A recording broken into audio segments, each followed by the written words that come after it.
Bé, una vegada ja sabem fer les operacions bàsiques amb Stella i ja sabem com guardar els resultats, les gràfiques, el que anem a fer ara és continuar amb la nostra modelització del cicle del calci a la conca de Cowita.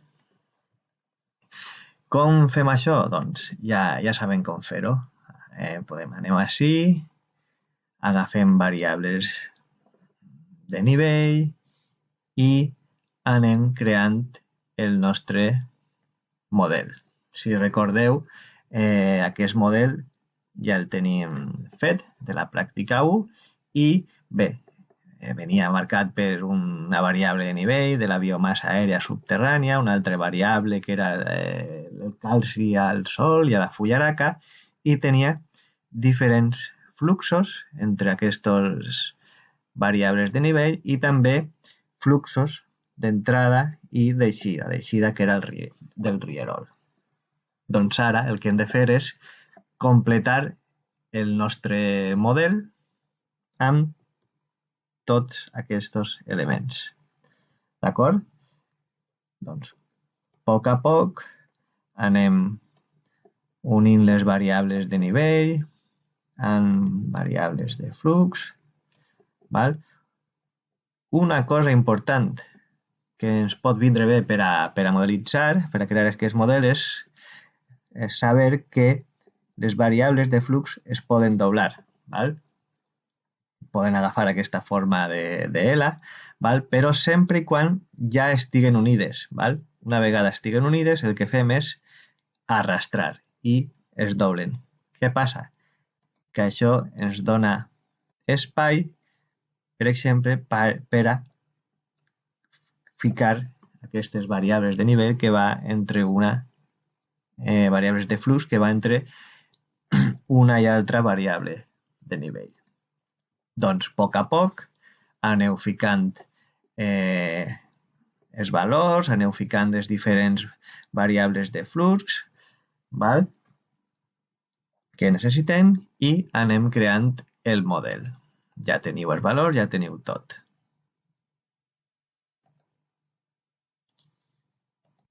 Jo així ja tinc el model complet que he fet prèviament i una vegada ja tenim tot ben complet, el que anem a fer és veure els resultats, quina és la dinàmica del calci a la conca del Cowita.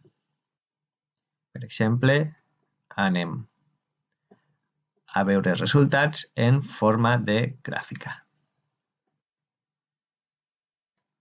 Obrim una gràfica, doble clic i, anem a agafar les variables de nivell. El calci a la biomassa aèria subterrània, el calci a la solució del sol i el calci al sol i a la fullaraca. Seleccionem les tres i li donem OK. Ja ho tenim preparat, tornem ací dalt i li donem al Run i Run una altra vegada. Esperem un poc i ja tenim els resultats. Val? Què veiem? Veiem un increment del calci a la biomassa aèria subterrània, com el calci al sol i a la fullaraca descendeix, val? I com el calci a la solució del sol s'incrementa i després comença a decréixer. Com nosaltres vam posar que el model aniguera fins als 50 anys, aquí s'acaba i no veiem quin és el destí final del calci a la solució del sol. Què podem fer? Doncs podem incrementar el nombre d'anys a l'eix de les X. Com fem això? Doncs anem a Run i canviem les especificacions del Run Specs. Cliquem i ara, en comptes de 50, podem posar, per exemple, 400 anys. El model anirà de 0 a 400 anys. Li donem a l'OK i tornem a donar-li al run. Run i així tenim els resultats. Val?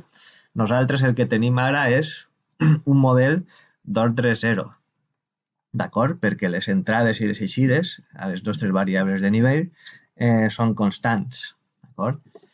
I què observem? Bueno, que la biomassa aèria s'incrementa, el sol, el calci al sol i a la fullaraca es perd en pocs anys. Això és normal perquè si veiem en el nostre model, les entrades són de 44 quilograms per hectàrea any, però les eixides són de 64 quilograms per hectàrea any. Val? Per tant, si ix més del que entra, el nostre compartiment es buidarà, lògicament. La solució del sol, el calci a la solució del sol, el que tenim és un pic, un increment, i després descendeix fins que s'estabilitza. Aquest pic és, s'incrementa perquè està entrant calci del sol, de la fullaraca. Quan s'acaba el sol i el calci del sol, ja comença a descendir. Si volem veure resultats en forma de taula, doncs fem una cosa similar, cliquem a la taula i bé, doble clic dins de la finestra i seleccionem les nostres variables de nivell. Li donem a l'OK i run una altra vegada.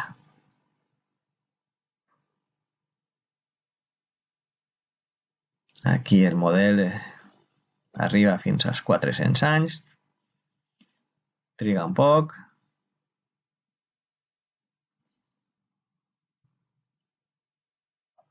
i ja ho tenim. 400 anys. Bé.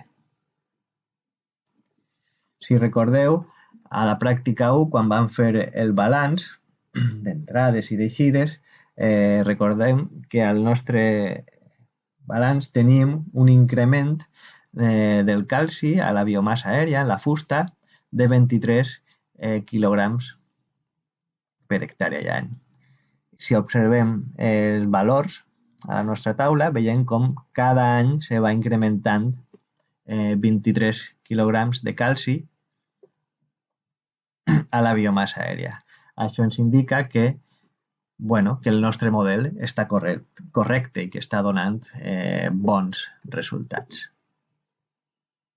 Bé, doncs amb això ja hem acabat la modelització d'un model d'ordre 0, amb entrades i eixides constants.